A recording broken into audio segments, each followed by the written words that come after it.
J'ai toujours pensé que le mariage était comme un bon projet d'ingénierie. On commence avec des plans solides, on utilise des matériaux de qualité, et si on respecte les spécifications, tout devrait fonctionner parfaitement pendant des décennies. Il s'est avéré que j'avais tout faux à ce sujet, tout comme j'avais tout faux en pensant que ma femme, Élise, voudrait des enfants un jour. Nick, on en a déjà parlé 1000 fois, a dit Élise sans lever les yeux de son ordinateur portable, alors qu'elle faisait la comptabilité de sa petite librairie branchée du centre-ville. Je ne suis pas un incubateur. Je me ferai opérer si tu continues à me le demander. Je me tenais dans l'encadrement de la porte de notre salon stérile et parfaitement décoré, regardant ma femme depuis 8 ans rejeter la seule chose que je désirais le plus depuis notre mariage. L'ironie de la situation ne m'échappait pas. J'étais là, un ingénieur en mécanique capable de concevoir des systèmes complexes fonctionnant sans le moindre défaut. Mais j'étais incapable de comprendre comment faire fonctionner mon propre mariage. Une opération, ai-je répété, le mot ayant un goût de poison dans ma bouche. Tu irais jusqu'à te faire ligaturer les trompes juste pour éviter d'avoir des enfants avec moi. Il ne s'agit pas de toi, Nick. Il s'agit du fait que je ne veux pas d'enfants, un point c'est tout. Elle a finalement levé les yeux, ses yeux verts aussi froids que la glace en hiver. Certaines femmes ne sont pas faites pour être mères. J'en fais partie. La conversation s'est arrêtée là, comme toujours. J'ai attrapé mes clés et je me suis dirigé vers la porte, marmonnant dans ma barbe, j'ai épousé l'amour de ma vie. Mais la lune de miel s'était terminée quelque part aux alentours de notre première déclaration d'impôt commune. Mon trajet en voiture jusqu'à la librairie d'Élise, le lendemain matin, était censé être une offre de paix. J'avais pris son café préféré et un croissant dans cette boulangerie hors de prix qu'elle adorait. Je me disais que nous pourrions peut-être parler comme des adultes, au lieu de nous comporter comme des étrangers partageant un prêt immobilier. La clochette au-dessus de la porte a tinté lorsque je suis entré dans Entre les lignes. La fierté et la joie d'Élise. L'endroit sentait la bougie à la vanille et le papier frais, avec des coins de lecture confortables parsemés entre des étagères vertigineuses. L'endroit aurait dû être accueillant, mais ces derniers temps, il me rappelait seulement tout ce qui passait avant moi dans la liste des priorités d'Élise.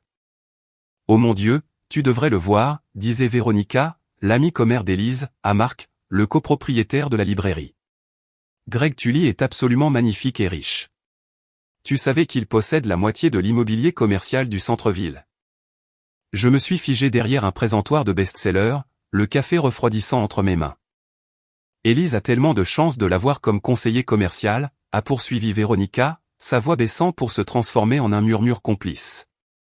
J'ai entendu dire par Anna qu'il l'aidait pour les plans d'agrandissement. Très impliqué, si tu vois ce que je veux dire. Marc a ri nerveusement. Allez, Véronica. Élise est mariée. Ma chérie, as-tu vu son mari? Il est assez gentil, mais Greg Tully joue dans une toute autre cour. L'homme conduit une Mercedes et porte des costumes qui coûtent plus cher que le loyer de la plupart des gens.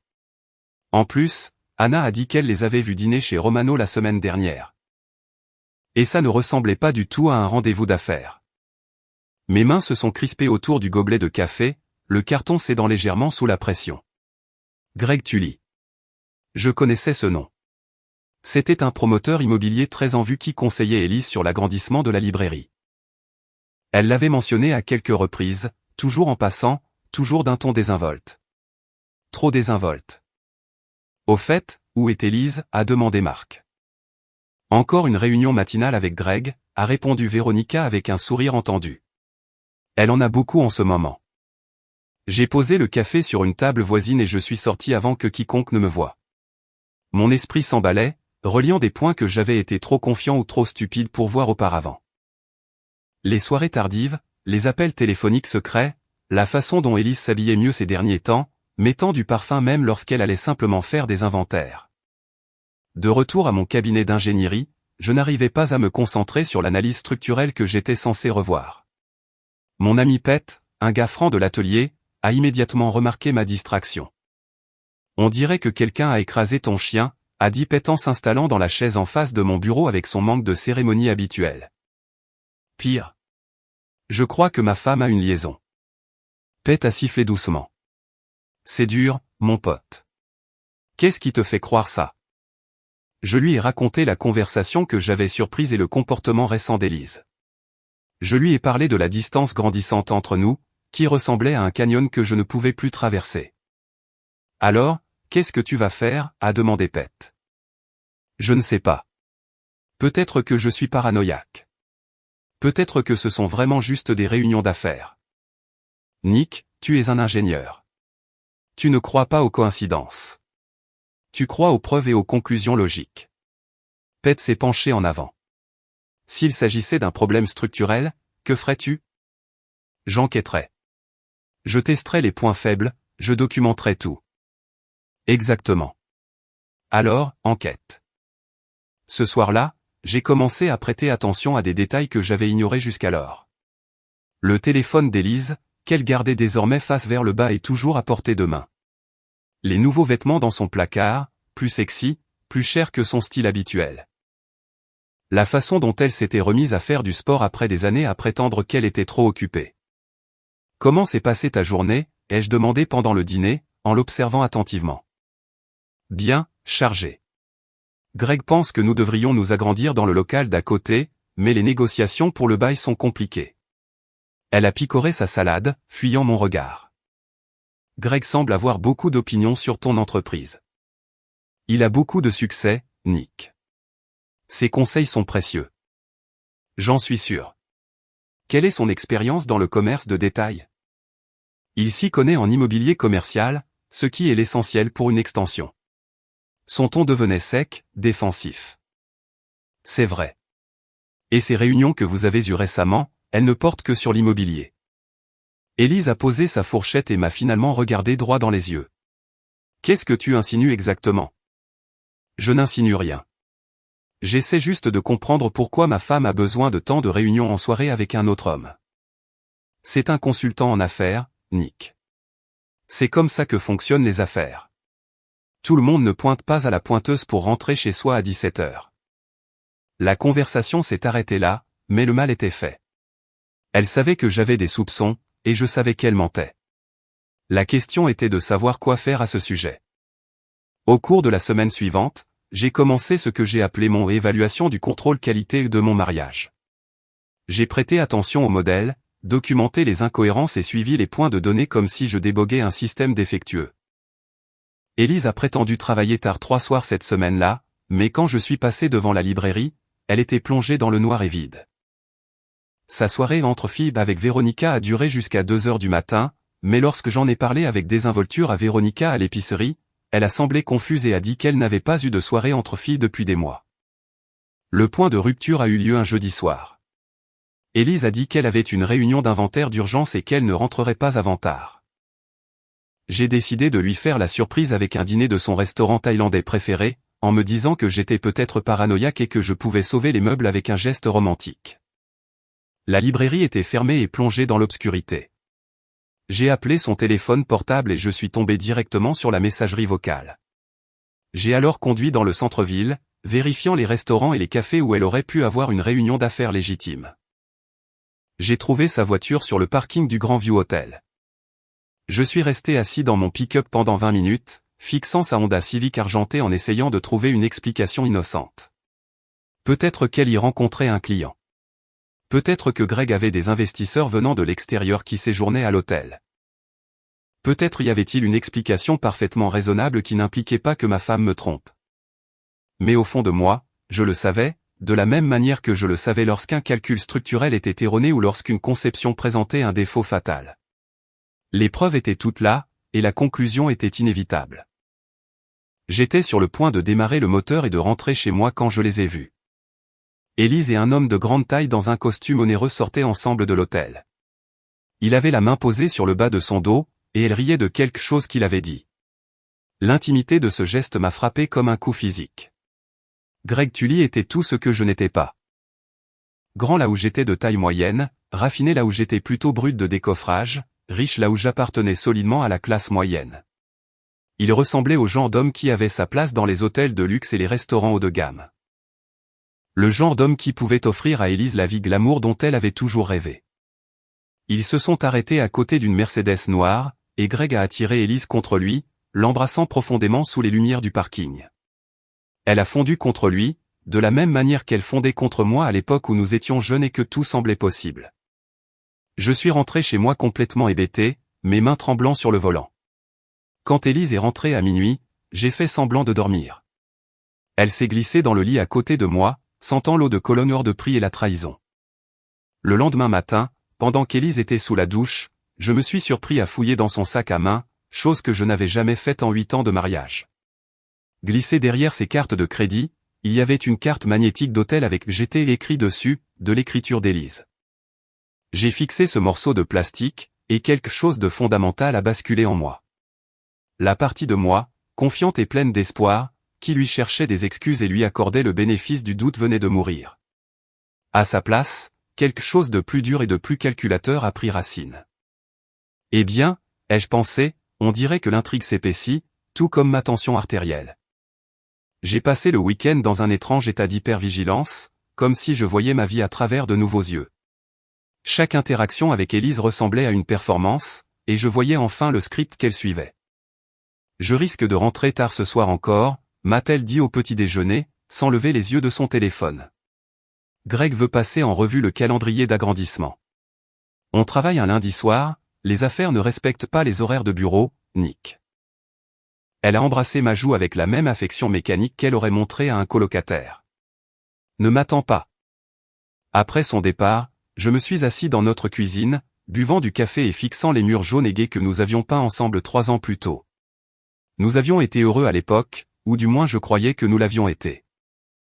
Maintenant, je me demandais depuis combien de temps elle préparait ça, depuis combien de temps j'étais le dindon de la farce dans mon propre mariage.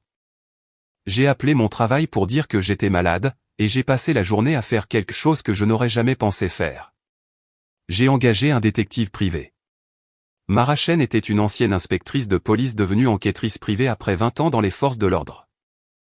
Son bureau se trouvait dans une petite galerie marchande entre un conseiller fiscal et un salon de manucure, mais ses références étaient impressionnantes et ses tarifs raisonnables. Les affaires d'infidélité sont mon gagne-pain, a-t-elle dit d'un ton neutre, en faisant glisser un contrat sur son bureau. La plupart des gens pensent être discrets, mais ils ne le sont généralement pas. Depuis combien de temps pensez-vous que ça dure? Je n'en suis pas sûr. Peut-être quelques mois. Et vous voulez des preuves photographiques pour une procédure de divorce? J'ai hésité. Est-ce que je voulais divorcer? Une part de moi espérait encore qu'il y avait une explication, un moyen de réparer tout ça. Mais la partie logique de mon cerveau, la partie ingénieur, savait que certaines choses ne pouvaient pas être réparées une fois brisées. Oui, ai-je répondu. J'ai besoin de connaître la vérité. Très bien. Je commence la surveillance ce soir. En attendant, ne changez pas de comportement. Agissez normalement. Ne laissez pas transparaître que vous vous doutez de quoi que ce soit.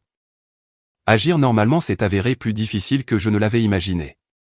Quand Élise est rentrée ce soir-là à 1h du matin, affirmant qu'elle avait travaillé tard sur l'inventaire, j'ai dû me mordre la langue pour ne pas la confronter. Elle s'était clairement douchée avant de rentrer. Ses cheveux étaient encore humides, et elle s'est glissée dans le lit sans essayer de me réveiller. Le soir suivant, j'ai décidé de faire quelques investigations moi-même. Élise est partie pour une autre réunion d'affaires à 19h et j'ai attendu 15 minutes avant de la suivre. La circulation en centre-ville était fluide et je devais faire attention à ne pas m'approcher trop près de sa Honda. Je me sentais ridicule, comme si j'étais dans un mauvais film policier, mais je ne pouvais pas m'en empêcher. J'avais besoin de voir ça de mes propres yeux. Elle a de nouveau conduit jusqu'au Grand View Hotel, se garant à la même place que la dernière fois. J'ai trouvé une place de l'autre côté de la rue où je pouvais observer l'entrée sans me faire remarquer. À 19h30, la Mercedes noire de Greg Tully s'est arrêtée devant le stand du voiturier. Il était exactement comme dans mon souvenir, grand, confiant, portant un costume qui coûtait probablement plus cher que mon salaire mensuel. Il a tendu ses clés au voiturier comme si l'endroit lui appartenait. 20 minutes plus tard, ils sont sortis ensemble. Élise portait une robe que je n'avais jamais vue auparavant. Elle était noire et moulante, le genre de vêtements qu'elle portait quand nous sortions ensemble, mais qu'elle avait abandonné pour des vêtements pratiques après notre mariage. Ils sont montés dans sa Mercedes et je les ai suivis dans la circulation du centre-ville, en restant suffisamment en retrait pour qu'ils ne me remarquent pas. Mon cœur battait la chamade et je n'arrêtais pas de me dire que c'était insensé, que je devrais juste rentrer chez moi et faire comme si rien de tout cela n'arrivait. Ils sont allés chez Romano's, le restaurant le plus cher de la ville. Je me suis garé de l'autre côté de la rue et je les ai observés à travers les grandes vitrines, assis à une table d'angle qui avait clairement été choisie pour plus d'intimité. Greg a commandé du vin, et Élise a ri à quelque chose qu'il a dit, se penchant au-dessus de la table pour lui toucher la main. Je suis resté assis dans mon pick-up pendant 2 heures, à regarder ma femme partager le genre de dîner romantique que nous n'avions pas partagé depuis des années. Ils étaient complètement absorbés l'un par l'autre, se penchant pour se parler, partageant leur nourriture, agissant comme des amants qui ne se lassaient pas de la compagnie de l'autre. Quand ils ont quitté le restaurant, je les ai suivis jusqu'à l'hôtel. Cette fois, j'étais assez près pour entendre leur conversation alors qu'ils marchaient du stand du voiturier jusqu'à l'entrée. Je ne peux plus continuer à lui mentir, disait Élise. Ça devient de plus en plus difficile. Tu n'auras plus à le faire très longtemps, a répondu Greg, la main posée sur son dos. Après l'opération, plus rien ne te rattachera à cette vie. L'opération ? Ce mot m'a frappé comme un coup de poing. Elle allait vraiment se faire ligaturer les trompes, non pas parce qu'elle ne voulait pas d'enfants en général, mais parce qu'elle ne voulait pas d'enfants avec moi. Je les ai suivis dans le hall de l'hôtel, en restant suffisamment à l'écart pour qu'ils ne me remarquent pas. Ils n'ont même pas regardé autour d'eux. Ils étaient trop concentrés l'un sur l'autre, trop confiants dans leur tromperie. Les portes de l'ascenseur se sont refermées derrière eux, et je suis resté là, dans le hall en marbre, avec la sensation que mon monde entier venait de s'effondrer. C'était une chose de soupçonner sa femme d'avoir une liaison, mais c'en était une autre, totalement différente, de l'entendre planifier un avenir qui ne vous incluait pas. J'ai trouvé le bar de l'hôtel et j'ai commandé un whisky, ayant besoin de quelque chose pour calmer mes nerfs. Le barman était un gars sympathique du nom de Tom, qui semblait sentir que je passais une mauvaise soirée. « Vous avez l'air d'avoir besoin d'un double », a-t-il dit, en me servant généreusement. Ma femme est en haut avec un autre homme, ai-je dit, me surprenant moi-même par ma franchise. Tom a grimacé. C'est dur, mon pote. Désolé. Le pire, c'est que je l'aime encore. Même après tout ça, je l'aime encore. C'est ça, le problème avec l'amour, a répondu Tom en essuyant des verres. Ça ne s'éteint pas juste comme ça quand quelqu'un vous trahit. J'aimerais que ce soit le cas, mais ça ne marche pas comme ça. J'ai fini mon verre et j'étais sur le point de partir quand j'ai entendu un rire familier provenant des ascenseurs.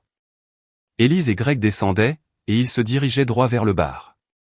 Je me suis détourné et j'ai sorti mon téléphone, faisant semblant d'être absorbé par un appel important. Ils sont passés juste à côté de moi pour s'installer à une table dans un coin, suffisamment près pour que je puisse entendre chaque mot. J'ai réfléchi à ce que tu as dit, disait Élise, à propos du fait de rendre ça définitif. L'opération ? Oui. Je vais la programmer pour le mois prochain. Comme ça, il n'y aura pas d'accident, pas de complications. Et Nick, je lui dirai que je subis une intervention pour régler des problèmes féminins. Il ne posera pas de questions. Il est mal à l'aise quand on parle de ce genre de choses. Greg a ri. Ce pauvre idiot n'a aucune idée de ce qui l'attend. Je me sens mal parfois, a dit Élise. Mais son ton était désinvolte, comme si elle parlait de la météo. C'est un homme bien. Il mérite mieux. Il mérite quelqu'un qui veut les mêmes choses que lui. Tu lui rends service. Vraiment ? Tu crois ? Élise, tu es malheureuse dans ce mariage. Tu le hais depuis des années. Tu veux de l'excitation, de l'aventure, un vrai partenariat avec quelqu'un qui comprend tes ambitions. Nick veut une femme au foyer de banlieue et une ribambelle d'enfants. Vous êtes incompatibles. Je sais. C'est juste que nous avons eu de bons moments. Au passé, a affirmé Greg fermement. Ton avenir est avec moi. Ils ont fini leur verre et sont partis, la main de Greg posée de manière possessive sur la hanche d'Élise. Je suis resté assis au bar pendant encore 1 heure, à digérer ce que j'avais entendu. La trahison était pire que ce que j'avais imaginé. Ce n'était pas juste une liaison. C'était un rejet total de tout ce que nous avions construit ensemble. Quand je suis enfin rentré à la maison, Élise y était déjà, faisant semblant de lire au lit. « Comment s'est passée ta réunion ?» ai-je demandé, pour la tester. « Productive. Nous faisons de réels progrès sur l'extension. » Elle n'a même pas levé les yeux de son livre. « C'est super. » Greg a l'air très minutieux. Il est très professionnel. Je suis allé me brosser les dents, me regardant dans le miroir de la salle de bain. L'homme qui me regardait en retour semblait plus vieux, plus fatigué que celui qui s'était réveillé le matin même. Mais il y avait aussi autre chose. Une dureté qui n'était pas là auparavant. Le lendemain, j'ai appelé Mara pour faire le point. Je les ai suivis moi-même la nuit dernière, lui ai-je dit. J'ai eu la confirmation de la liaison, plus quelques informations intéressantes sur leur projet d'avenir. Quel genre de projet? Je lui ai parlé de l'opération, de leur conversation au bar. On dirait bien qu'elle a l'intention de vous quitter, a dit Mara. L'opération, c'est probablement pour pouvoir repartir à zéro avec ce type, sans aucune complication liée au passé. Pouvez-vous obtenir des photographies? Quelque chose qui tiendrait devant un tribunal. J'y travaille déjà. J'ai mis en place une surveillance à l'hôtel. Vous devriez avoir des photos d'ici une semaine. Bien. Je veux que tout soit documenté. Nick, puis-je vous donner un conseil? Bien sûr. Ne faites rien de stupide. Je sais que vous êtes en colère et vous en avez tout à fait le droit, mais ne les confrontez pas. Ne faites pas de menaces. Ne faites rien qui pourrait se retourner contre vous légalement. Je ne vais rien faire de stupide, ai-je répondu. Je vais faire quelque chose d'intelligent. Cet après-midi-là, j'ai commencé à planifier ma vengeance avec la même approche méthodique que j'utilisais pour mes projets d'ingénierie. J'ai fait des listes, analysé les faiblesses et identifié les points de pression. Élise et Greg pensaient être si intelligents, si sophistiqués dans leur tromperie. Ils n'avaient aucune idée qu'ils avaient affaire à quelqu'un dont le métier était de résoudre des problèmes complexes. À la fin de la semaine, Mara avait les photos. Elles étaient dévastatrices. Élise et Greg s'embrassant sur le parking de l'hôtel, se tenant la main en entrant chez Romano S, s'enlaçant dans le hall du Grand View. Les images étaient d'une clarté cristalline, ne laissant aucune place au déni ou aux explications. Cela devrait suffire à n'importe quel avocat spécialisé en divorce, a dit Mara en me tendant l'enveloppe. Votre femme ne pourra pas prétendre qu'il ne s'agissait que d'affaires. J'ai fixé les photos, ressentant un étrange mélange de satisfaction et de déchirement. Une partie de moi espérait encore que je me trompais, qu'il y avait une explication innocente, mais les preuves étaient irréfutables. Il y a autre chose, a dit Mara. J'ai fait des recherches sur les antécédents de Greg Tully. Il est marié depuis 15 ans à une femme prénommée Diane. C'est une avocate spécialisée en droit de la famille. Le bruit court qu'elle a la réputation d'être impitoyable dans les procédures de divorce. Intéressant. C'est encore mieux. Greg a des liaisons depuis des années. Ce n'est pas son premier coup d'essai. Diane est restée mariée avec lui parce qu'elle aime son style de vie, mais elle a des contrats de mariage et de post-mariage en béton. S'il la quitte, il perd tout. Donc, il n'a pas l'intention d'épouser Élise. J'en doute. Les types comme Greg ne quittent pas leurs riches épouses pour des propriétaires de librairie. Il s'amuse, mais quand il sera au pied du mur, il choisira l'argent au détriment de l'amour à chaque fois. J'ai remercié Mara et j'ai conduit jusqu'à chez moi, les photos me brûlant la poche de ma veste. Élise était dans la cuisine en train de préparer le dîner et fredonnait toute seule. Elle avait l'air heureuse, détendue, plus épanouie qu'elle ne l'avait été depuis des mois. Bonne journée, ai-je demandé. Très bonne. Greg pense que nous pourrons conclure pour l'espace d'agrandissement d'ici la fin du mois. C'est une excellente nouvelle. Elle m'a souri, et pendant un instant, elle a ressemblé à la femme dont j'étais tombé amoureux 10 ans plus tôt. Puis je me suis rappelé où elle était la nuit précédente, ce qu'elle planifiait, et le moment s'est dissipé. Nick, je dois te dire quelque chose, a-t-elle déclaré, soudainement sérieuse. Mon cœur s'est arrêté. Allait-elle avouer?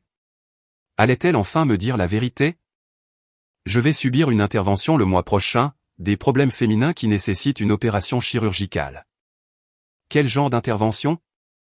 Rien de grave, juste préventif. Le médecin pense que c'est ce qu'il y a de mieux. Elle mentait si doucement, avec une telle désinvolture que j'ai presque admiré son talent. Presque. Tu as besoin que je prenne des jours de congé pour t'aider pendant ta convalescence? Non, c'est gentil, mais ça ira. C'est en ambulatoire. J'ai hoché la tête et j'ai recommencé à lire le journal, mais à l'intérieur, je faisais mes calculs finaux. La trahison était complète, la tromperie totale. Élise avait choisi sa voie, et maintenant j'allais choisir la mienne. Cette nuit-là, après qu'elle s'est endormie, je me suis assis dans mon bureau et j'ai commencé à passer des appels téléphoniques. Au matin, les rouages de ma vengeance étaient en marche. Le premier domino est tombé un mardi matin, lorsque l'avocat de Diane Tully a fait remettre à Élise une assignation à la librairie. Je n'étais pas là pour le voir, mais Véronica m'a appelé au travail, la voix haletante de commérage et de drame. « Nick, il faut que tu viennes ici tout de suite. » Un avocat vient de remettre des papiers à Élise, et elle s'effondre complètement. Il y a des clients partout, elle pleure et personne ne sait quoi faire. Quel genre de papier? Quelque chose à propos d'un détournement d'affection. Je ne sais même pas ce que ça veut dire, mais ça a l'air sérieux. Moi, je savais ce que cela voulait dire. Cela signifiait que Diane Tully poursuivait ma femme en justice pour avoir détruit son mariage. Cela signifiait que la liaison allait devenir très publique, très sordide et très coûteuse. J'arrive tout de suite, ai-je dit, mais j'ai pris mon temps pour me rendre à la librairie. Laisser Élise se tortiller un peu. La laisser ressentir ce que c'était que de voir son monde s'effondrer sans préavis. Quand je suis enfin arrivé, la scène était exactement celle que j'espérais. Élise était derrière le comptoir, les larmes coulant sur son visage, tandis qu'une foule de clients faisait semblant de flâner dans les rayons tout en écoutant aux portes chaque mot prononcé. Marc essayait de gérer la situation, mais il avait l'air de vouloir disparaître. « Nick, Dieu merci », a dit Élise en me voyant. « C'est un malentendu. Cette femme, Diane Tully, m'accuse d'avoir une liaison avec son mari, mais ce n'est pas vrai.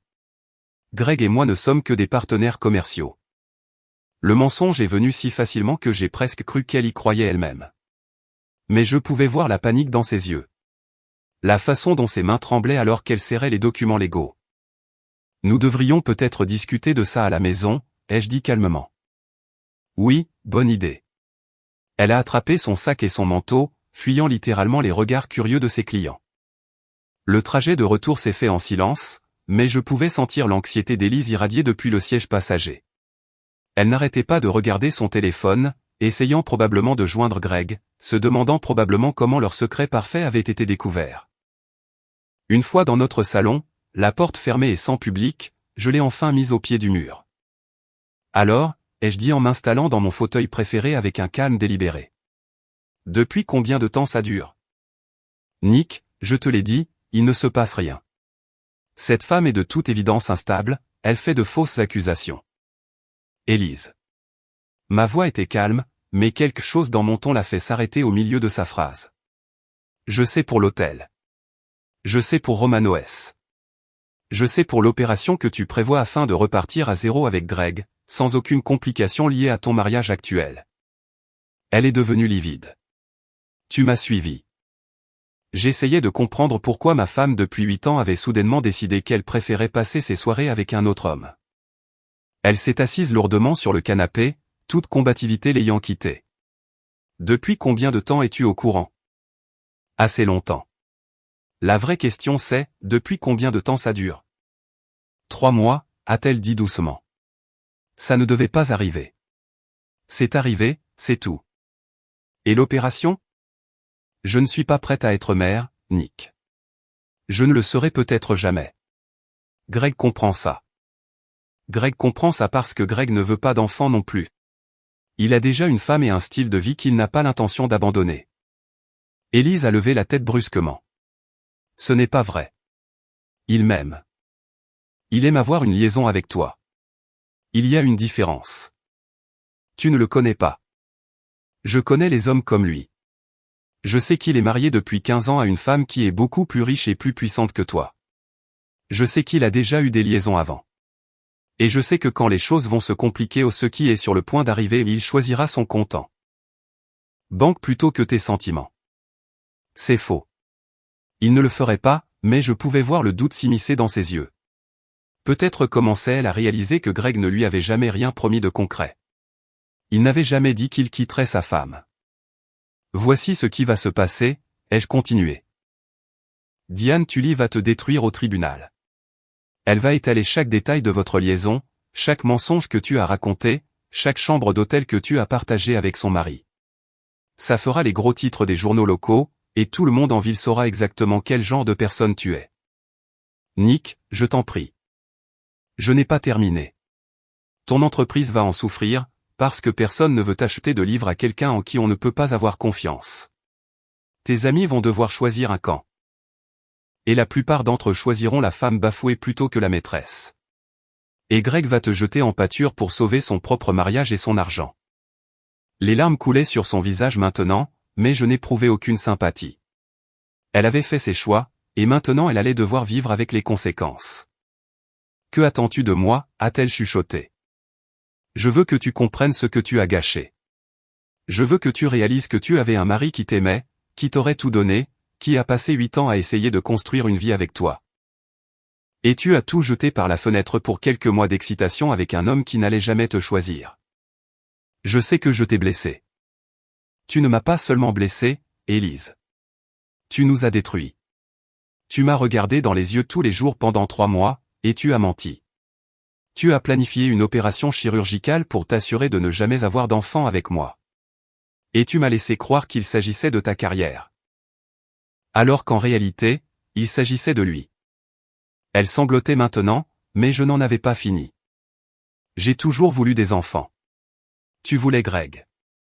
Félicitations. Vous êtes tous les deux stériles maintenant. La cruauté de mes propres mots m'a surpris, mais je ne les ai pas retirés. J'avais été le gentil garçon, le mari compréhensif, l'homme qui faisait passer les besoins de sa femme avant les siens pendant 8 ans. Où cela m'avait-il mené? Je vais me défendre contre ce procès, a-t-elle dit avec désespoir. Je prouverai qu'il ne s'est rien passé. Avec quoi? Tu penses que Greg va témoigner en ta faveur? Tu crois qu'il va risquer son mariage et son argent pour sauver ta réputation? Comme s'il l'avait entendu, son téléphone a sonné. Elle a regardé l'écran et j'ai vu le nom de Greg s'afficher. Réponds, ai-je dit. Voyons à quel point ton petit ami est d'un grand soutien maintenant que les choses se sont compliquées. Elle a répondu à l'appel, le mettant sur haut-parleur sans réfléchir. Élise, il faut qu'on parle. La voix de Greg a rempli la pièce, tendue et urgente. Greg, Dieu merci.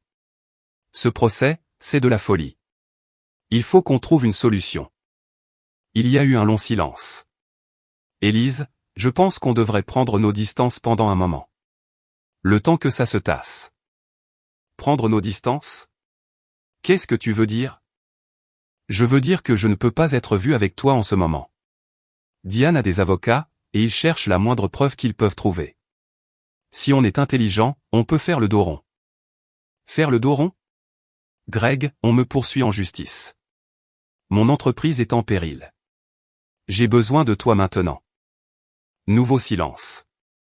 Je suis désolé, Élise. Vraiment. Mais je ne peux pas risquer mon mariage pour ça. La ligne a été coupée. Élise a fixé son téléphone comme s'il venait de la mordre. Certains rêves meurent dans l'obscurité, ai-je dit doucement. Le nôtre est mort sous un éclairage fluorescent. Elle a levé les yeux vers moi, et pendant un instant, j'ai revu la femme que j'avais épousée, vulnérable, effrayée, réalisant qu'elle avait commis une terrible erreur. Mais il était trop tard pour cette femme. Trop tard pour nous. Je lancerai la procédure de divorce demain, ai-je dit.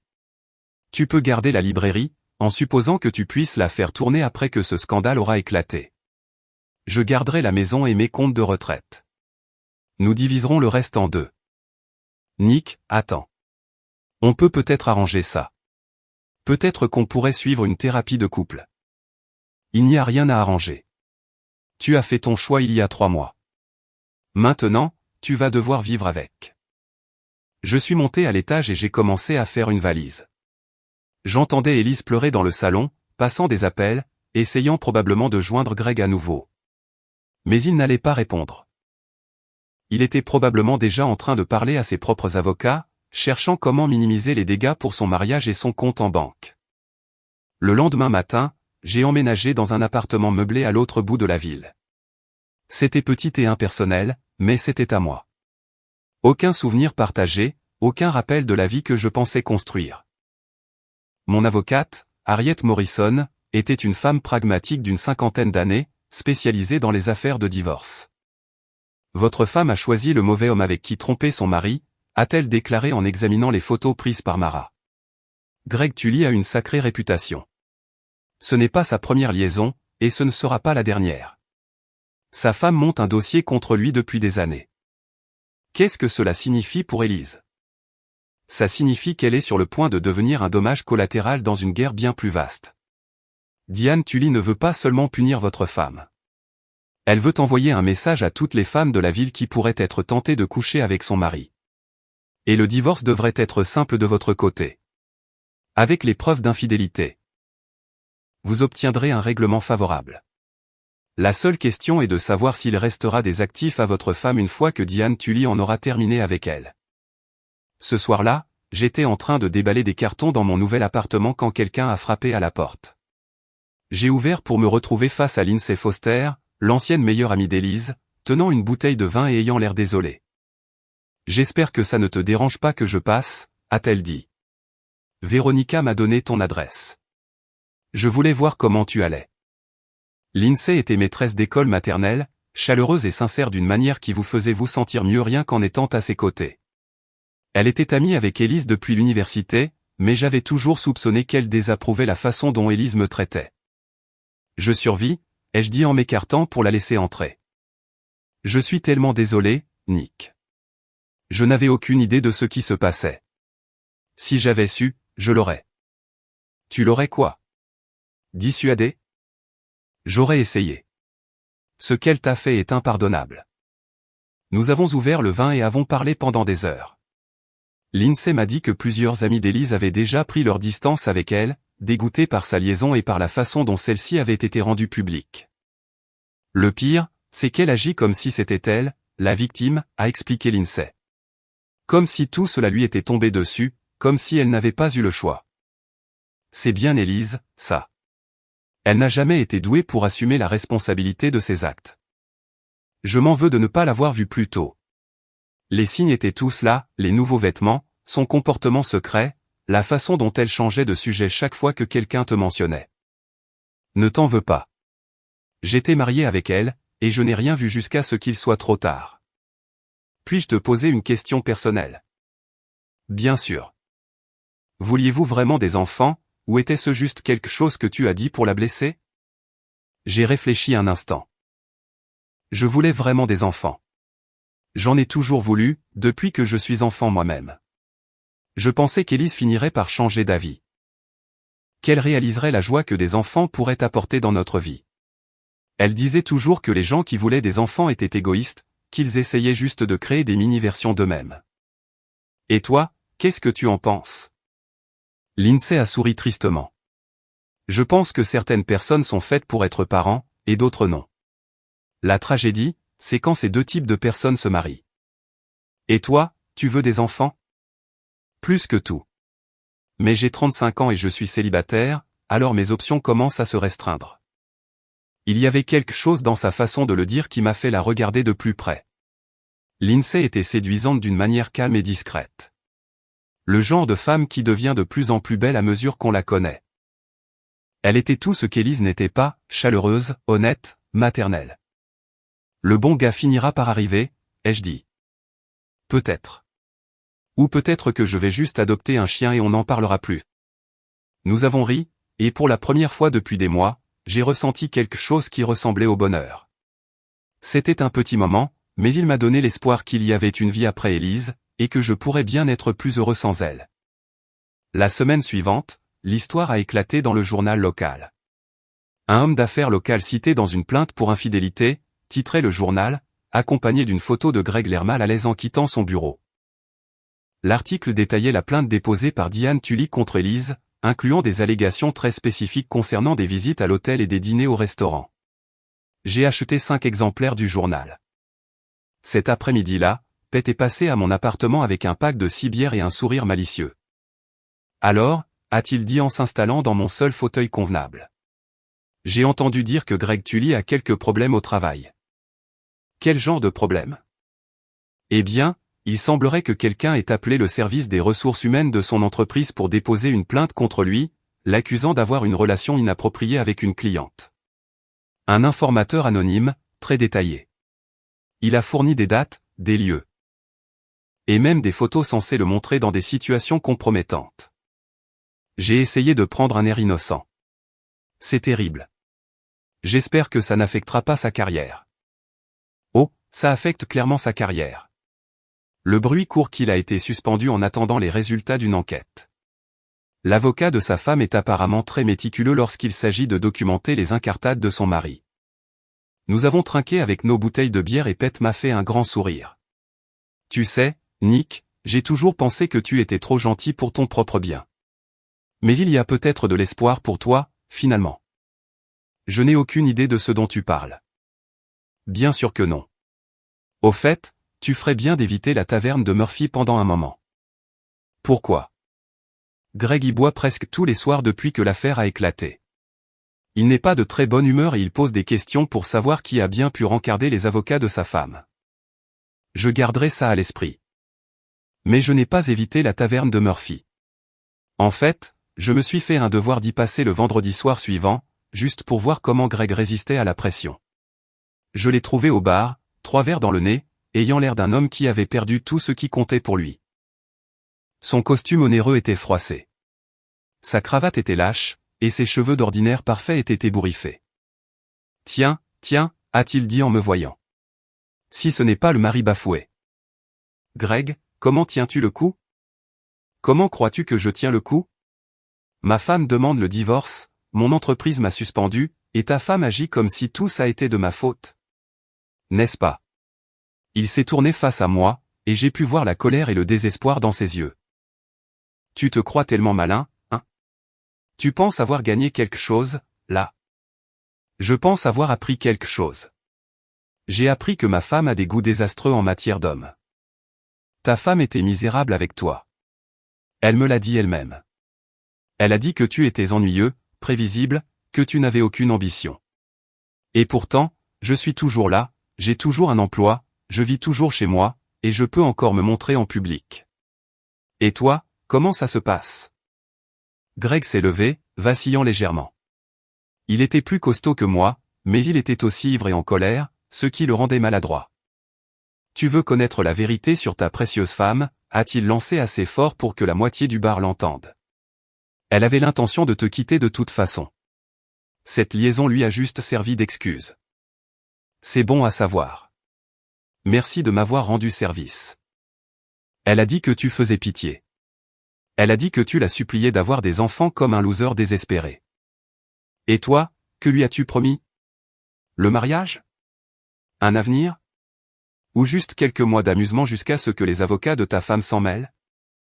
La question a fait mouche. J'ai pu le voir sur son visage. La façon dont sa colère a vacillé pour laisser place à quelque chose qui ressemblait à de la honte. C'est bien ce que je pensais, ai-je dit. Tu ne lui as rien promis, et c'est exactement ce qu'elle a obtenu. Greg a alors essayé de me frapper, mais il était saoulé à téléphoner son coup. Je me suis écarté, et il a trébuché devant moi, renversant un tabouret de bar. Le barman et 2 autres clients se sont avancés pour le retenir. Je crois que tu as assez bu pour ce soir, a dit fermement le barman. Alors qu'il l'escortait vers la porte, je lui ai lancé « Fais mes amitiés à ta femme ». J'ai entendu dire que c'était une excellente avocate. Tout le bar a éclaté de rire et le visage de Greg est devenu rouge de honte. Ce n'était pas la chose la plus mature que j'ai jamais faite, mais ça faisait du bien de le voir rabaisser, de le voir subir les conséquences de ses actes. En marchant vers ma voiture, je me suis senti plus léger que je ne l'avais été depuis des mois. La vengeance ne faisait que commencer. Mais je pouvais déjà voir qu'Élise et Greg commençaient à comprendre ce qu'ils avaient perdu, ce qu'ils avaient jeté par la fenêtre pour quelques mois d'excitation. Mon téléphone a vibré, un SMS de Lindsay. J'ai entendu dire que tu avais eu un peu d'animation chez Murphy ce soir. Tu vas bien? Jamais été aussi bien, ai-je répondu. Ça te dit de dîner ensemble demain? J'adorerais. Alors que je rentrais dans mon petit appartement calme, j'ai réalisé que pour la première fois depuis des années, j'avais hâte d'être à demain. L'ancien Nick, celui qui avait passé 8 ans à essayer de rendre heureuse une femme malheureuse, avait disparu. À sa place se trouvait quelqu'un de plus dur, de plus intelligent, et de beaucoup moins enclin à se laisser marcher sur les pieds. Élise voulait de l'excitation et de l'aventure. Elle était sur le point d'en avoir plus qu'elle ne l'aurait jamais imaginé. 3 semaines après la parution de l'article dans le journal, la librairie d'Élise perdait ses clients à vue d'œil. Je le savais parce que Lindsay était devenue ma source de renseignements non officiels, me rapportant les commérages qui circulaient parmi nos anciens amis communs. Véronica dit que l'endroit ressemble à une ville fantôme, m'a confié Lindsay pendant que nous dînions dans un petit restaurant italien tranquille de l'autre côté de la ville. Les gens sont curieux d'en savoir plus sur le scandale, mais ils ne veulent pas être vus en train de soutenir quelqu'un qui a brisé un mariage. Comment Élise gère-t-elle ça? Pas très bien. Elle a appelé tout le monde pour essayer d'expliquer sa version des faits, mais ça ne fait qu'empirer les choses. Elle m'a même appelé hier. J'ai levé les yeux de mon assiette de pâtes. Qu'est-ce qu'elle t'a dit? Elle voulait que je te parle du divorce. Elle pense que si tu es simplement disposé à l'écouter, tu serais peut-être d'accord pour arranger les choses. Et qu'est-ce que tu lui as répondu? Je lui ai dit qu'elle nageait en plein délire si elle croyait que tu allais la reprendre après ce qu'elle a fait. Lindsay avait été une présence constante dans ma vie depuis la séparation. Et je commençais à réaliser que ce que je ressentais pour elle allait au-delà de l'amitié. Elle était tout ce qu'Élise n'était pas loyale, honnête et sincèrement attentionnée. Et surtout, elle voulait les mêmes choses que moi. Il y a autre chose, a dit Lindsay, l'air mal à l'aise. Elle m'a demandé si nous couchions ensemble. Et qu'as-tu répondu? Je lui ai dit que ça ne la regardait pas. Mais Nick, si nous continuons à passer du temps ensemble comme ça, les gens vont commencer à jaser. Laisse-les jaser. De toute façon, je divorce. Je sais, mais je ne veux pas que les gens pensent que je suis la raison de la fin de ton mariage. Tu n'es pas la raison. Greg Tully est la raison. Nous avons terminé notre dîner et avons marché jusqu'à la voiture de Lindsay en nous tenant la main pour la première fois. Cela semblait naturel, juste, d'une manière que je n'avais pas ressentie avec Élise depuis des années. Je dois te dire quelque chose, a dit Lindsay lorsque nous sommes arrivés à sa Honda. J'ai réfléchi à ce que tu as dit sur le fait de vouloir des enfants. D'accord. Moi aussi, j'en veux. J'en ai toujours voulu, et je ne rajeunis pas Nick, je ne te demande pas de faire des promesses. Je sais que tu dois encore régler ton divorce, que tu dois encore digérer tout ce qui s'est passé. Mais je voulais que tu saches que si les choses entre nous devaient aller plus loin, ce ne serait pas un problème. Je l'ai embrassé, là, sur le parking du restaurant, et j'ai eu l'impression de rentrer à la maison après un long et difficile voyage. Le lendemain matin, je me suis réveillé avec un sentiment de détermination que je n'avais pas ressenti depuis des mois. Il était temps de passer à la vitesse supérieure dans ma campagne contre Élise et Greg, pour m'assurer qu'ils comprenaient bien le coût total de leur trahison. J'ai commencé par la vie professionnelle de Greg. Quelques coups de fil bien placés à ses associés en affaires, pour partager quelques détails intéressants sur ses récents problèmes juridiques, ont suffi à torpiller plusieurs contrats sur lesquels il travaillait. Les nouvelles voyagent vite dans le monde de l'immobilier commercial, et personne ne voulait faire des affaires avec quelqu'un qui risquait un divorce sale et coûteux. Ensuite, j'ai tourné mon attention vers le cercle social d'Élise. J'avais toujours été très apprécié par les maris de ses amis, le gars capable de réparer leurs ordinateurs ou de les aider pour des travaux à la maison. J'ai utilisé ces relations pour semer le doute sur le caractère d'Élise. Je veux juste que les gens sachent ce qui s'est réellement passé, ai-je confié à Marc, le copropriétaire de la librairie, lorsque je l'ai croisé dans un magasin de bricolage.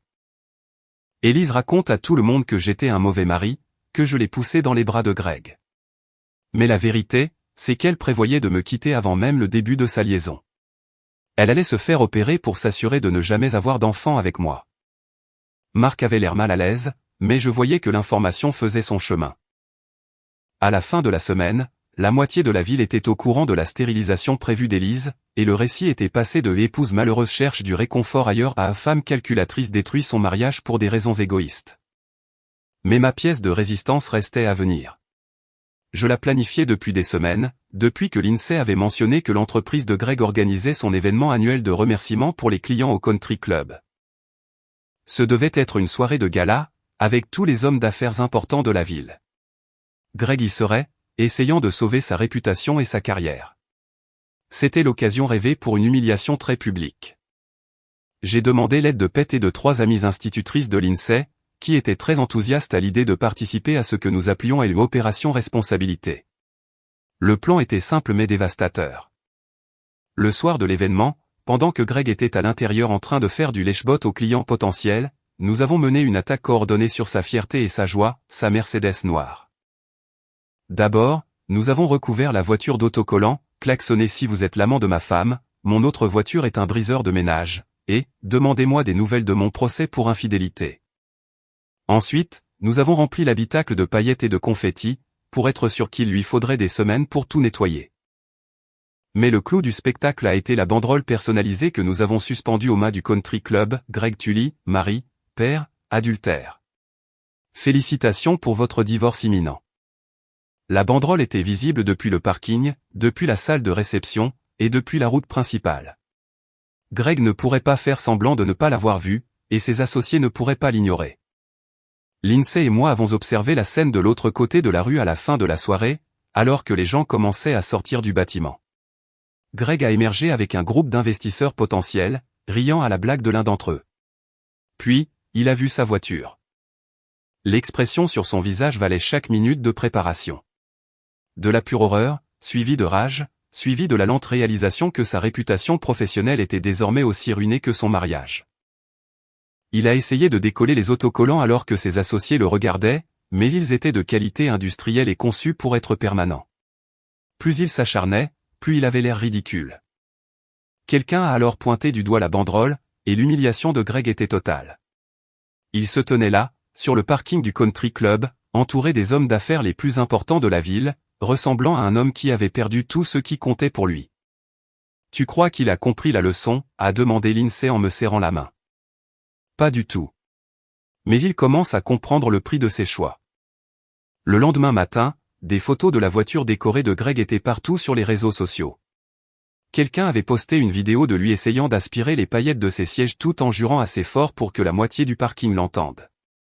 Son entreprise l'a licencié le jour même. Élise m'a appelé 3 fois ce jour-là, mais je n'ai pas répondu. Je savais ce qu'elle voulait. Elle voulait que je mette fin à la campagne qu'elle pensait que je menais contre Greg. Elle voulait que je sois raisonnable, que je redevienne le gentil garçon que j'avais toujours été. Mais le gentil garçon n'était plus là, remplacé par quelqu'un qui avait compris que, parfois, il fallait combattre le feu par le feu. Le coup de grâce a eu lieu 2 semaines plus tard, lors du brunch de Pâques organisé par le centre communautaire. C'était l'un de ces événements où toute la ville se rassemblait. Le genre de réunion où les nouvelles voyageaient vite et où les réputations se faisaient ou se défaisaient. Lindsay et moi sommes arrivés ensemble, et je pouvais voir les regards curieux des gens qui digéraient encore la fin de mon mariage et le début de ma nouvelle relation. Mais je ne me souciais plus des ragots, et j'avais d'autres projets en tête. Nous avons trouvé une table près du centre de la pièce, d'où tout le monde pouvait nous voir, et nous avons commandé des mimosas et des œufs bénédicts. Lindsay était magnifique dans sa robe d'été jaune qui la faisait rayonner de bonheur. « Tu es sûr de toi ?» a-t-elle demandé en effleurant ma main par-dessus la table. Je n'ai jamais été aussi sûr de quoi que ce soit de toute ma vie. Ça va faire un sacré scandale. Tant mieux. Il est temps que les gens connaissent la vérité sur ce que je veux, et sur ce que j'ai toujours voulu. À la moitié du brunch, je me suis levé et j'ai tapé sur mon verre avec ma fourchette, attirant l'attention de tout le monde. La pièce s'est progressivement tue, et j'ai pu voir Élise à une table dans le coin, l'air paniqué. Je sais que beaucoup d'entre vous se posent des questions sur ma situation personnelle, ai-je commencé, ma voix portant clairement à travers la salle. Sur la fin de mon mariage et le début de ma relation avec Lindsay. Des murmures ont parcouru la foule. Ce genre de déclaration publique était sans précédent dans notre petite communauté. Je veux mettre les choses au clair sur 2 ou 3 points. Premièrement, mon mariage s'est terminé parce que ma femme a choisi d'avoir une liaison avec un homme marié. Ce ne sont pas des spéculations ou des ragots. C'est un fait avéré. Comme tous ceux qui lisent les journaux pourront vous le dire. Élise s'est levée et a commencé à marcher vers la sortie, mais je n'avais pas fini. Deuxièmement, je veux que tout le monde sache que Lindsay et moi attendons notre premier enfant. La salle a explosé. Lindsay s'est levée à côté de moi, rayonnante, sa main posée sur son ventre encore plat. Le bébé est prévu pour octobre, et nous ne pourrions pas être plus heureux. Nous prévoyons de nous marier dès que mon divorce sera prononcé, et nous avons hâte de fonder le genre de famille dont j'ai toujours rêvé. Les applaudissements ont été tonitruants. Les gens se sont pressés autour de notre table pour nous féliciter, me serrer la main et prendre Lindsay dans leurs bras. En l'espace de 5 minutes, nous étions passés du statut de sujet de commérage à celui du couple que tout le monde voulait célébrer. J'ai regardé vers la table du coin où Élise était assise, mais elle n'était plus là. Quelqu'un a dit qu'on l'avait vue courir hors du bâtiment, le visage baigné de larmes. C'était brutal, a murmuré Lindsay à mon oreille. C'était justice, ai-je répondu. Plus tard dans la soirée, alors que nous étions assis dans le salon de l'INSEE en train de planifier notre avenir, elle m'a demandé si je m'en voulais de l'humiliation publique que j'avais infligée à Élise. « Tu te sens mal ?» ai-je demandé. « Parfois. Elle a été mon amie pendant longtemps. Elle a été ma femme pendant 8 ans. Elle a jeté tout ça pour quelques mois d'excitation avec un homme qui n'allait jamais la choisir plutôt que son argent. Elle a fait son choix, et maintenant, elle doit en assumer les conséquences. Et Greg. Greg est un prédateur qui trompe sa femme depuis des années. Il a détruit sa propre vie. Je me suis juste assuré que tout le monde puisse le voir. Lindsay s'est blottie contre moi sur le canapé, posant sa tête sur mon épaule. « Je t'aime, Nick Enlin », a-t-elle dit doucement. « Je t'aime aussi. Et j'aime la vie que nous allons construire ensemble. Aucun regret. Enfin, un seul. Je regrettais d'avoir gâché 8 années avec quelqu'un qui ne voulait pas les mêmes choses que moi. Mais si je ne l'avais pas fait, je ne t'aurais peut-être jamais trouvé. » Dehors, il commençait à pleuvoir. Mais à l'intérieur de la maison douillette de Lindsay, tout était chaleureux, lumineux, et plein de possibilités. Pour la première fois de ma vie d'adulte, j'étais exactement là où je voulais être, avec la personne idéale, en train de construire exactement le genre d'avenir dont j'avais toujours rêvé. Élise voulait une vie sans enfant, sans engagement, sans les complications désordonnées de l'amour véritable. Elle avait obtenu exactement ce qu'elle voulait, et moi, j'avais obtenu quelque chose de bien mieux qu'une vengeance. J'avais obtenu une seconde chance de connaître le bonheur. 6 mois après Pâques, Lindsay et moi nous sommes mariés lors d'une petite cérémonie au centre communautaire, la même où j'avais annoncé sa grossesse. Elle en était à 5 mois de grossesse, rayonnante de ce genre de bonheur qui faisait sourire tout le monde autour d'elle. Élise n'était pas invitée, bien sûr, mais j'avais appris par les ragots qu'elle avait quitté la ville peu après l'annonce de nos fiançailles. La librairie avait fini par fermer, incapable de survivre au scandale et à la perte de ses clients. Greg avait déménagé dans un autre état après la finalisation de son divorce, laissant derrière lui une montagne de dettes et des relations brisées. Je pensais que c'était la fin de l'histoire. Que la justice avait été rendue, et que la vie pouvait reprendre son cours. Je me trompais. La confrontation finale a eu lieu en novembre, à peine 3 semaines avant l'accouchement prévu de Lindsay. Je travaillais tard à mon cabinet d'ingénierie, terminant un projet qui devait être achevé avant mon congé paternité, lorsque le garde de la sécurité m'a appelé pour me dire que j'avais une visite. Elle dit qu'elle s'appelle Élise Enlin, a-t-il dit. Elle prétend être votre ex-femme. Je n'avais pas vu Élise depuis le brunch de Pâques, et je n'avais pas particulièrement envie de la voir maintenant, mais la curiosité a été la plus forte. Faites-la monter. Elle avait l'air terrible. La femme confiante et raffinée que j'avais épousée avait disparu, remplacée par quelqu'un qui semblait plus vieux, plus mince, vaincu. Ses vêtements étaient froissés. Ses cheveux étaient mal coiffés. Et de cernes sombres sous ses yeux témoignaient de nuits blanches et d'un excès de stress.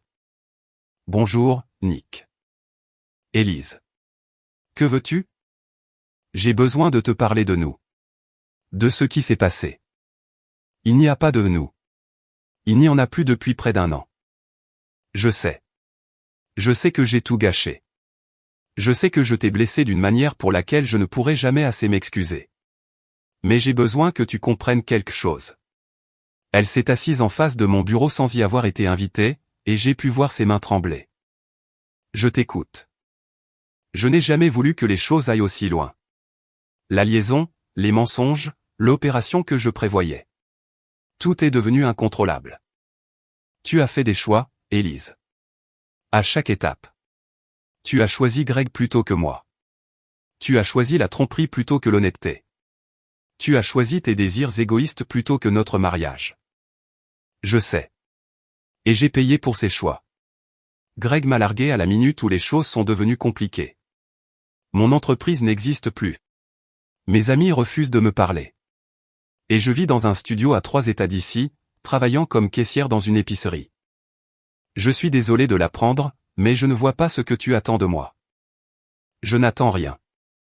Je ne veux rien de toi, à part l'occasion de te dire que je suis désolé, et de te dire que tu avais raison sur toute la ligne. Raison sur quoi? Sur Greg. Sur le genre d'homme qu'il était, sur le genre d'avenir qu'il m'offrait. Il n'a jamais eu l'intention de quitter sa femme. Il ne m'a jamais rien promis de réel. Il se servait de moi pour se divertir. Et j'étais trop stupide et trop flatté pour le voir. Et l'opération? Les larmes ont commencé à couler sur ses joues. Je l'ai faite. 2 semaines après que tu as demandé le divorce, je me suis fait ligaturer les trompes. Je me suis dit que c'était une question de liberté, que c'était pour garder mes options ouvertes. Mais la vérité, c'est que j'étais terrifié à l'idée d'avoir des enfants avec qui que ce soit. Parce que je savais que je ne serais jamais le genre de mère qu'il méritait. Alors pourquoi es-tu ici, Élise? Pourquoi me dis-tu ça maintenant? Parce que j'ai entendu parler de la grossesse de Lindsay, de votre bonheur, et j'ai réalisé ce que j'avais gâché. J'avais un mari qui m'aimait, qui aurait été un père incroyable. Qui aurait passé le reste de sa vie à essayer de me rendre heureuse. Et j'ai tout détruit pour un fantasme qui n'a jamais été réel. J'ai regardé cette femme brisée assise en face de moi et j'ai ressenti quelque chose que je n'attendais pas. De la pitié. Pas du pardon, ni de la réconciliation, mais une véritable tristesse pour les choix qu'elle avait faits et la vie qu'elle avait perdue. Je ne peux pas t'absoudre, Élise. Je ne peux pas te dire que tout va bien, ni que je te pardonne, parce que ce n'est pas le cas. Tu ne m'as pas seulement trompé. Tu as systématiquement détruit tout ce que nous avions construit ensemble, en me mentant en plein visage, tous les jours. Je sais. Tu as choisi une vie sans enfant, sans amour, sans moi. Maintenant, tu as exactement ce que tu voulais, le vide. Elle a tressailli comme si je l'avais giflée, mais elle n'a pas protesté. Le pire, ai-je continué. C'est que tu n'es même pas là parce que tu regrettes ce que tu m'as fait. Tu es là parce que tu regrettes ce que ça t'a coûté. Tu regrettes de t'être fait prendre.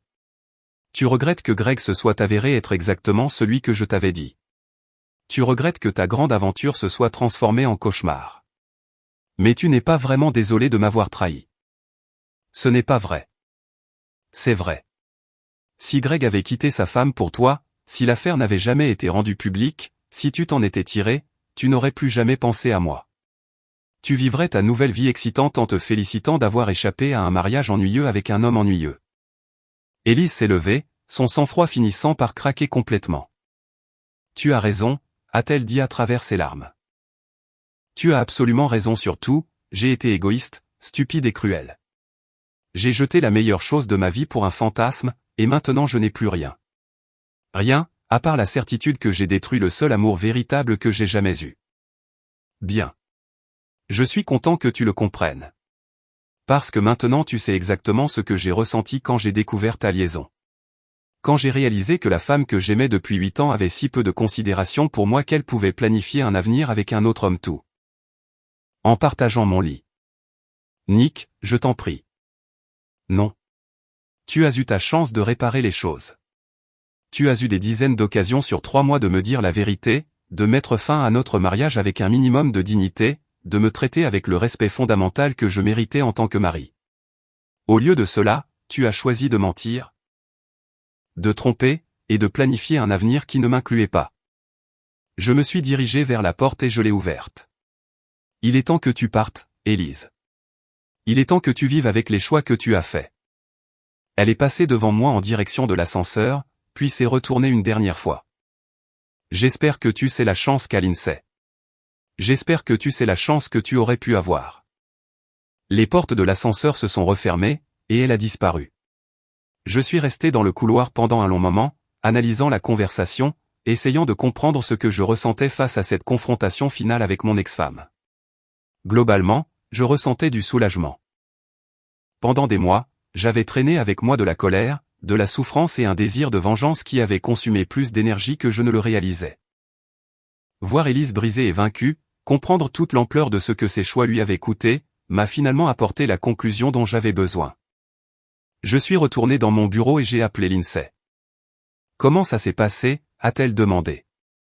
Elle était au courant de la visite d'Élise, je l'avais appelée dès que l'agent de sécurité m'avait dit qui était en bas. Ça s'est passé exactement comme ça devait se passer. Elle est partie, et je ne pense pas qu'elle reviendra. Tu vas bien? Je vais parfaitement bien. Et toi, comment tu te sens? Énorme, mal à l'aise, et impatiente que ce bébé naisse pour que je puisse revoir mes pieds. J'ai ri. Encore 3 semaines. 3 petites semaines avant de rencontrer notre fils. Notre fils. Ces mots me donnaient encore des frissons. Après des années à vouloir des enfants et à m'entendre dire que j'étais égoïste de le désirer, j'allais enfin devenir père. Je t'aime, Lindsay Anlin. Je t'aime aussi, Nick Anlin. Maintenant, finis ton travail et rentre à la maison. Je prépare ton dîner préféré. J'ai raccroché le téléphone et j'ai regardé autour de mon bureau. Les projets sur lesquels je travaillais. La vie que je m'étais reconstruite après l'effondrement de mon mariage. C'était une belle vie, une vie remplie d'un travail que j'aimais et de personnes auxquelles je tenais. Et un avenir qui s'annonçait plus radieux que tout ce que j'aurais pu imaginer. Élise avait obtenu exactement ce qu'elle avait demandé. Une vie sans les complications des enfants, sans les obligations du mariage, sans les réalités désordonnées que représente la construction de quelque chose de durable avec une autre personne. Elle était libre de faire ce qu'elle voulait, d'aller où bon lui semblait, de ne rendre de compte à personne d'autre qu'à elle-même. Et elle était malheureuse. De mon côté, j'avais tout ce qu'elle avait rejeté, une femme qui m'aimait, un enfant en route, un avenir rempli de ce genre de bonheur domestique qu'elle trouvait si étouffant. J'étais attaché, engagé, responsable du bien-être d'autres personnes, et je n'avais jamais été aussi heureux de ma vie. 3 semaines plus tard, Lindsay a commencé le travail au milieu d'une tempête de neige. Le trajet jusqu'à l'hôpital a été terrifiant, avec du verglas sur les routes et une visibilité quasi nulle, mais nous y sommes arrivés sains et saufs. 12 heures plus tard, je tenais mon fils, David Nicolas Anlin, dans mes bras, et je pleurais comme je n'avais jamais pleuré de ma vie. Il est parfait, a murmuré Lindsay, épuisée, mais rayonnante. Il est tout ce que j'ai toujours voulu, ai-je répondu. Et je le pensais vraiment. Assis dans cette chambre d'hôpital, tenant mon fils nouveau-né tandis que ma femme dormait paisiblement à côté de moi, j'ai repensé au chemin qui m'avait mené à cet instant. La trahison, la colère, la vengeance, la douleur de voir mon mariage s'effondrer. Tout cela avait été nécessaire pour m'amener ici, à ce moment parfait avec la famille que j'avais toujours rêvé d'avoir. Élise avait détruit notre mariage, mais ce faisant, elle m'avait libéré pour que je trouve quelque chose de meilleur. Elle avait rejeté la vie que je voulais construire, mais ce rejet m'avait conduit vers quelqu'un qui voulait la construire avec moi. La vengeance que j'avais prise sur elle et sur Greg avait été satisfaisante, mais elle n'était rien comparée à ça. À la joie simple et bouleversante de tenir mon enfant dans les bras et de savoir que j'étais exactement là où était ma place. Mon téléphone a vibré pour un SMS. J'ai regardé l'écran et j'ai vu le nom de Pete. J'ai appris la bonne nouvelle. Félicitations, papa. La première tournée est pour moi quand tu seras prêt à fêter ça. J'ai souri et j'ai répondu, merci. J'ai toujours dit que je voulais un peu plus d'action dans ma vie. Je crois que mon vœu a été exaucé. En baissant les yeux sur le visage endormi de mon fils, j'ai réalisé que c'était là la véritable victoire. Non pas l'humiliation publique de mes ennemis, non pas la satisfaction de les voir payer pour leur choix, mais ce moment de bonheur pur avec les personnes qui comptaient le plus. Élise avait choisi l'excitation et l'aventure. Moi, j'avais choisi l'amour, l'engagement et la réalité complexe, désordonnée mais merveilleuse, de fonder une famille. En fin de compte, j'avais gagné tout ce qui importait vraiment.